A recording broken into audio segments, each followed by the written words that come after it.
Hilton, aye, from the Alligators. Yeah. Plenty of work at the moment. Yes, very busy lads. You're playing tonight, I do believe. It's on the gig guide. Of course, Yes. you'll be getting a mention a little bit later on. Beamish Marion, as I've quite often said. At no place.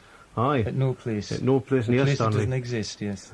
The Alexandra, the Murrah. Aye, the Alexandra. I do believe we've got a couple of tickets to give away for that. Have we got any tickets to give away for We that? certainly have, yes. So we'll be having a little bit of a competition later on.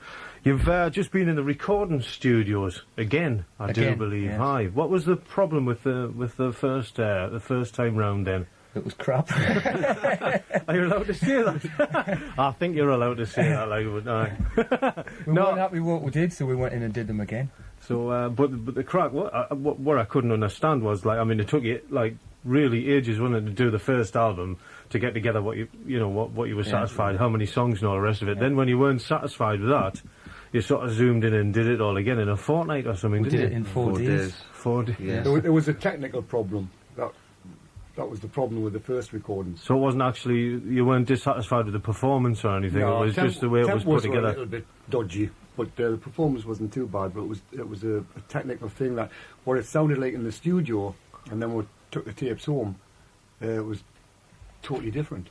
So they had the studio to bits, you know, and found out what the problem was. And apparently there was a dead area in the control room, which is, you know, So we what I spent was most of our told. time. It's usually where the engineer sits, isn't it? The dead area in the control room. It just affects the sound, so that what you hear through the speakers when you're playing it back sounds great, and then you get your copy, take it home, and it's not the same. So they found out what that was, sorted it out, and we went in and did it again. And I'll just tell people who you are. You're Rob. I'm Robert, yes. Yeah, Rob, lead singer. George, guitarist. Yeah. Hilton, guitarist also.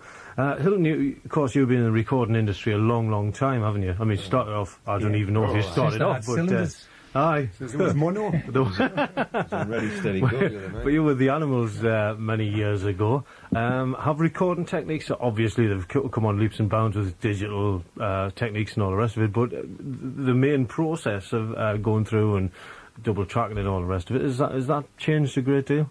Not really. There's just more gadgets now and more tracks. When the Animals first started recording, it was all mono. And then what he did was he did a backing track, and then as you transferred from one tape to another, the live vocal went on top of it all. That was the only way you could do overdubs. The thing is, we did this with Chas Chandler producing, and he goes for pretty much the same techniques as he used with the Animals and with Jimi Hendrix. Hendrix, which is to go in and do it Live, as live as possible. That's how we got it done in 4 days. And I mean, then if there's anything else you want to put on top, you know, right, we'll sort that out later. Let's get the performance down. That's the main thing, get the performance. You know. Are you quite happy with that technique then? Is it working out for you? Well, we'll tell you when Seems we to hear work. what you play, because we haven't heard it yet. This is coming direct so from the studio. Aye, so this is a bit of a scoop, as they Yes. might say, isn't Yes. it? Isn't I'll tell it? you what, then we'll give it a blast. What's this track called then? Tension. If it's no good, I'm leaving. Right. Okay. So everybody out there, I hope you realise you're hearing this for the first time, and so are the band, and so am I. So let's see what it's like. It's 11 minutes to 11 on Weir FM. You're listening to Toby Tiler, interviewing the Alligators.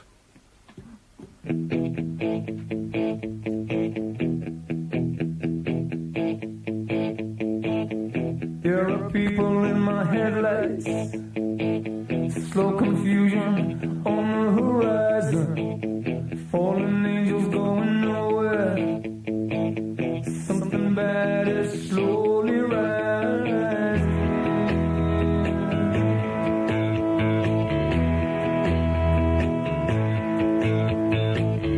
There is evil in my neighborhood, familiar streets on fire, friendly faces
So, who's the main songwriter then, or do you just sort of sit around having a jam and see who comes up with a hook and... Well, I wrote that one. This is Robert speaking. I wrote that one, and Rob and me write a some few. songs. George and me write. Right, so George, do you come up with like sort of a riff first, and then like sort of look for a lyric line from Rob, or vice versa, or does it just sort of happen Well, when it happens? it's usually, well, I'll often get a riff, and if it sounds good, and we'll work a song around that. I mean, Rob's his department's the lyrics, and I do many of the music, you know. But I'll get an idea for the lyrics sometimes, but he usually finishes them off. Tell you what, Toby, I didn't know you did this show in the nude. No, I know. Is this in a contract, or is it a personal thing? No, it's in my contract. Something. There's no need for us to do it. Is No, you can keep your clothes on if you like. Right. Well, I mean, you see, I've got one sock on. I might be breaking the contract a little bit. Well, it's where you put the sock. That's the thing, isn't it? It is. Yeah. So do you rehearse a lot, like? Nah, didn't rehearse that, did we? Ladies and gentlemen, this is live radio. No, we rehearsed, I think, all the last year we did about 5 rehearsals. So you just rely mostly on gigging, like this sort of stay tight? Because one of the things people do say about the band is apparently, well, people think it is a pretty well-rehearsed band, that you must spend a lot of time in the rehearsal rooms. If that isn't the case, then you must be gigging a lot. How often do you gig then? It's an average of about 12 a month. It's gone down a bit in the past couple of months. That's the post-Christmas period, you know. But it always picks up around March. Is it all your own material these days, or do you do a lot of covers? We still do about. Well, it depends, you know. I mean, we change it from night to night. It's usually about half and half, depending on where we're playing, you know. How many's in the lineup altogether then? 6. So obviously, when you're playing the Beamish Mary Inn, like you must take up most of the ground Take floor. up half the room, Yeah. You play to the stairs. It's like playing for anybody that hasn't been to Beamish Mary Inn. It's like if you've knocked your sitting room and your dining room together. That's pretty much what the Beamish Mary's like. Aye. It's but it is a great venue, Great isn't it? Excellent. Great atmosphere, great manager, great pint, great crowd. I've always found that. I tell you what, we'll go up the news with a little bit of with an old classic blues track. This is from the soundtrack of the film The Blues Brothers. It's called Sweet Home Chicago. Ex-Husker Duve saying like you know how much you like the single and all the rest of it. Yeah. Is that the kind of stuff you listen to generally? Or do you listen to mostly blues? No. I listen to all kinds of things. People tend to think if you're in an R&B band, that's all you're ever going to listen to when you're at home. But that's wonderful. That is a great single. That deserves to be number one. Anything to knock that. Sorry, I'm nearly Whitney Houston off the top. Yeah, that's awful. But never mind. You know, I mean, if you know, well, everybody's sort of, you know. Everybody's buying it. That's the problem. It is a bit of a problem, isn't it? You know, I mean, it just shows you sort of give stuff the right sort of backing and the right, you know, all the rest of it. Include the wrong characters in the right film, and there it is. What do you reckon, George? Do you listen to a big scope of things? I know you're a big Ry Cooder fan. Yeah, Ry Cooder, Neil Young, his last couple of albums. Weld, I thought was brilliant. The live one. Harvest Moon. And Harvest Moon is an album I do believe I might just have with me at the moment. It's totally different to do requests to Weld. I do requests, yes. I think I've got some this Harvest Moon album here somewhere. I'll find it in a minute. Never mind. What about you, Hilton, then? Don't listen to much music. You don't bother? No. If I do, it's usually Dylan. Yeah, that kind of thing. Yeah. So what about live music then? Do you get out and watch many live bands? The last band I saw were the Black Crowes at City Hall. Sort of like American R&B, rocky, Stonesy, excellent, Small Faces type of band. Yeah. Thought they were great, really, really good. What about this next track then? What's this one called? It's called Rip It. This is one of your own again? Yeah. How long did this one take to get together then? What, to write? Well, to write, 5 minutes. I think this is... funny story about that one, actually, because Rob had it in a key and it was sounding all right, and then one gig I played it a whole tone up in the wrong key. All the way through? It actually sounded a lot better. Good mistake. Well, I think this is a one take. I think this is the first take. all right. You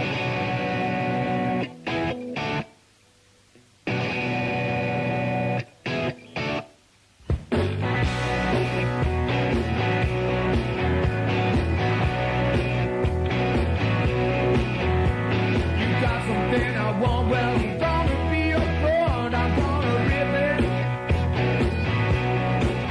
If I like what I see, well, I want it for me, I'm gonna rip it.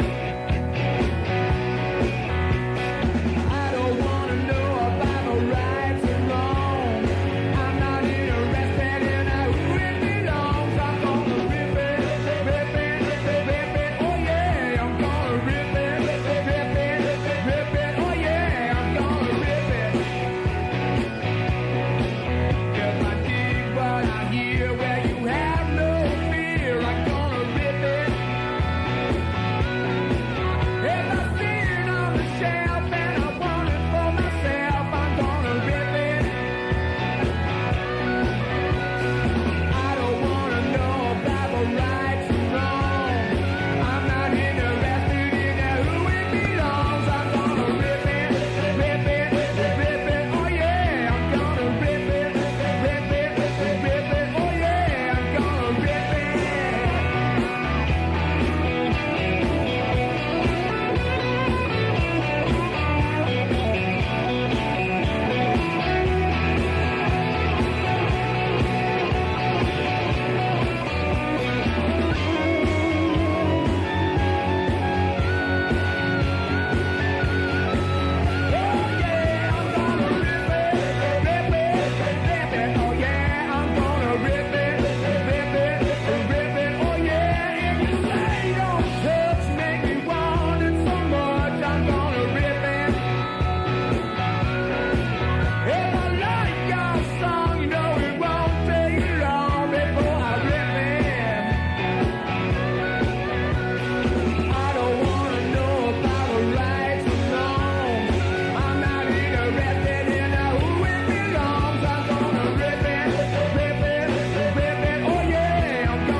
Definitely a Stones influence there. Was that intentional?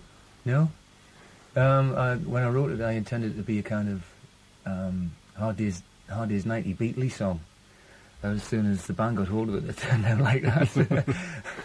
There's definitely sort of like, you know, viably, it's very commercial sound. What about the deal then? Is there anything on the horizon? Well, we're hoping so. Chas has got a copy in France at the moment at the Mid-Em Festival. He's got somebody there trying to get a deal for us. But with the way things are in the record industry, people like Julian Cope and Pop Will Eat Itself, who are, you know, have hits being laid off. You don't put your hopes too high. I mean, it would be nice just to have just a small deal, you know, just to get the stuff out. We don't want loads of money or anything. Well, we do. Oh, we do. We do, really. Yes. Hypocrite.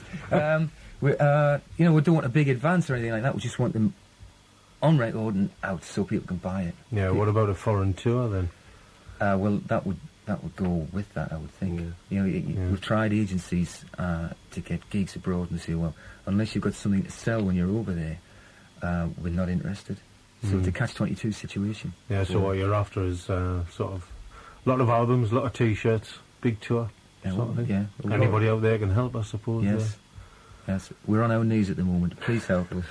Not really. They're just all sitting down on our comfy sofa here. Yeah. Looking at Do you Toby's believe sock. that? Have I got a car for you? What about you, George? You know, I know you're sort of into the blues and slide and all that in a big way.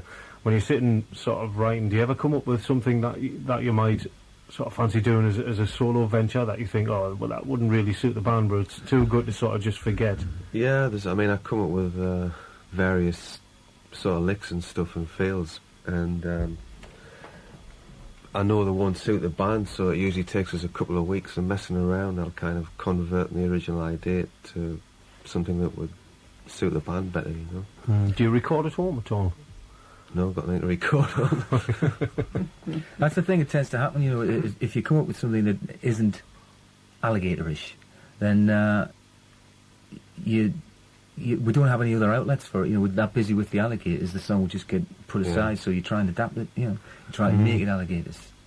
I mean, I sort of Otherwise you wasted your time, you know. mess around with funky feels, you know what I mean? So, and we're not a funky band, really. But there's a little bit creeps in now and again, you know. What about you then, Hilton? You're saying you don't listen to a lot of music. Is that because you're sitting with your guitar playing a lot? No. He's in the bar. Yeah, he's usually in the bar. I don't know. I'm not Usually really in the bar? I'm not really a very creative kind of a person, you know. I just enjoy playing rhythm guitar and just sitting on things, you know, just and just sort of. Yeah. So, you've been playing a long, long time. Yeah. What kind of guitar are you playing at the moment? I've got a Tokai Strat. Have you had a lot of sort of very exotic instruments through your hands? You must have had a lot of instruments, I suppose, given in your animal days. That's generally what happens, isn't it? Well, when the Animals first started, I was playing a Gretsch, Tennessean, and then I went on to then I got a few freebies. I was playing a Rickenbacker for a while. That was good. The Rickenbacker 12-string was a great guitar. And I ended up with a Telecaster, which I sold a few years ago for a few bob. And then when the Animals got together and did that world tour in '83, we went to Japan and I got a couple of Tokai guitars from them as freebies, so that was good. Oh well, great stuff.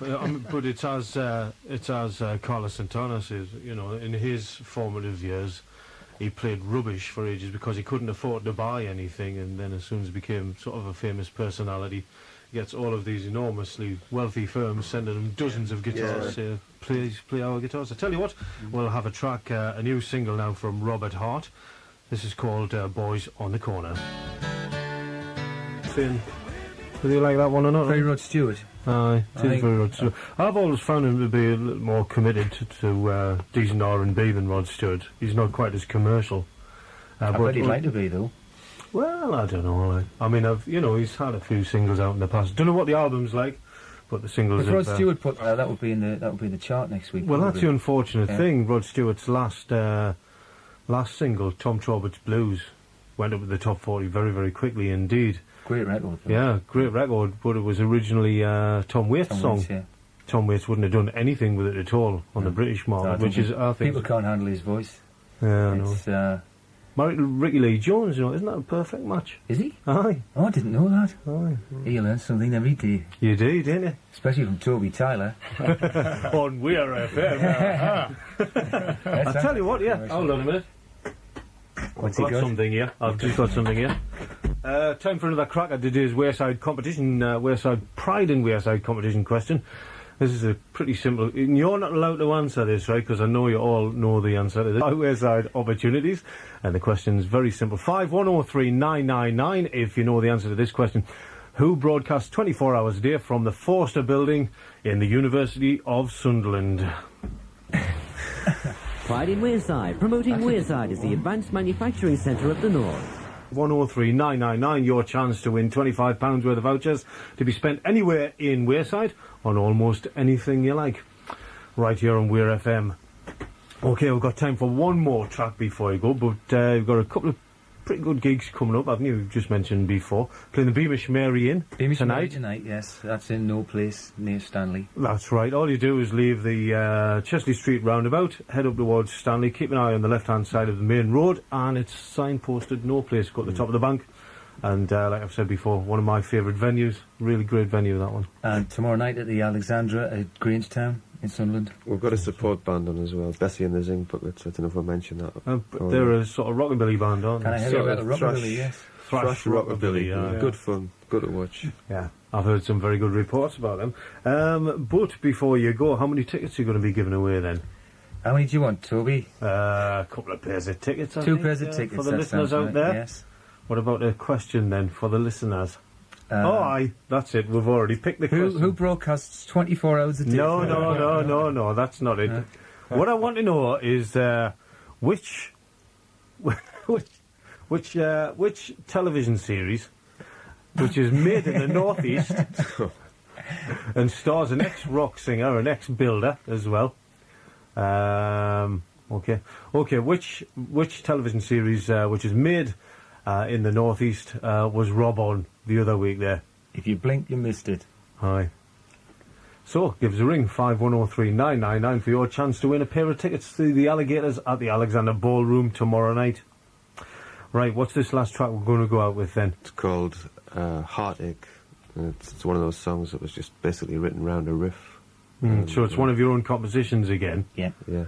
And you wrote the music, George? Yeah, and Rob's lyrics. You wrote the lyrics? Yep. Here it is. 50-50.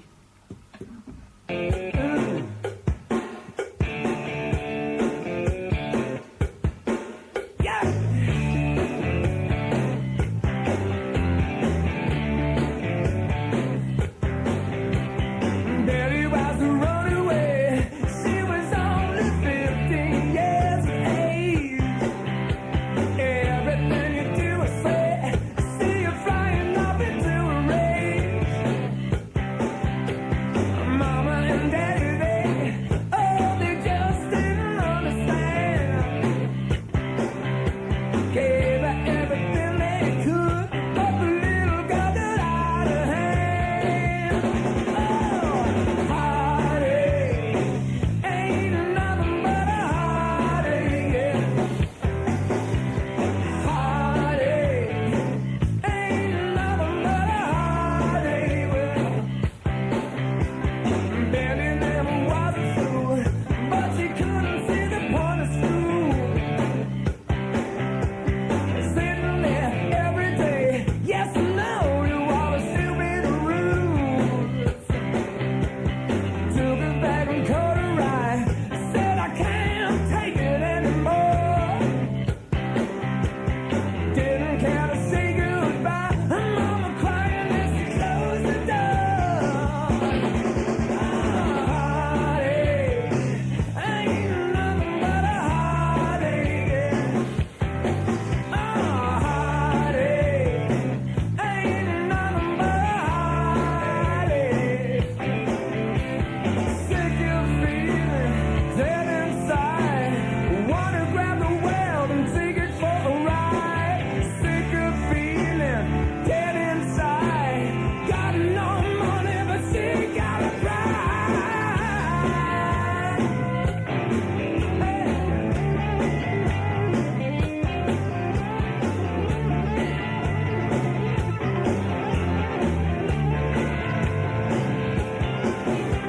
Well, anyway, so here she is, cold and lonely on the city street. Huddled up against the rain, this is freedom and it's not so sweet. Yeah, somebody comes along, a guiding hand to help her through her pain. They shuffle off into the night, and Billy's never ever seen again. Oh yeah, heartache ain't nothing but a heartache, yeah. Oh yeah, heartache ain't nothing but a heartache. Oh, heartache ain't nothing but a heartache. Oh, heartache ain't nothing but a heartache.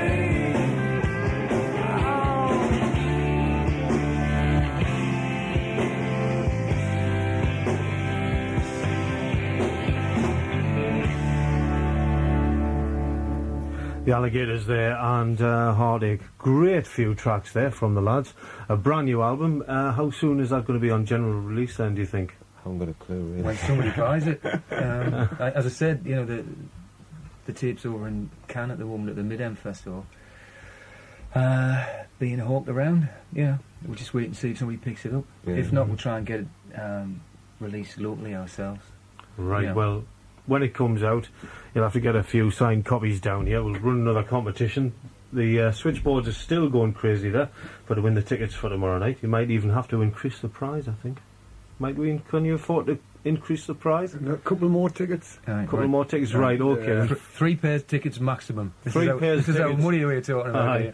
Here. 3 pairs of tickets up for grabs now. All you've got to do is give us a ring 5103 999. Tell me which popular Northeast detective series was our Rob on just a couple of weeks ago. 5103 999. Win yourself a pair of tickets to see the Alligators tomorrow night at the Alexander Ballroom. Well, lads, thanks very much for coming along. Thank you, Toby. I hope you do very, very well in the future. Thanks for letting us hear your own music. World exclusive. You only came in here because you haven't got a I haven't got a machine. dab machine. That's right. I hope you do very, very well for yourselves. See Thanks you a lot. later. Ta-ra now. Cheers. Thanks a lot.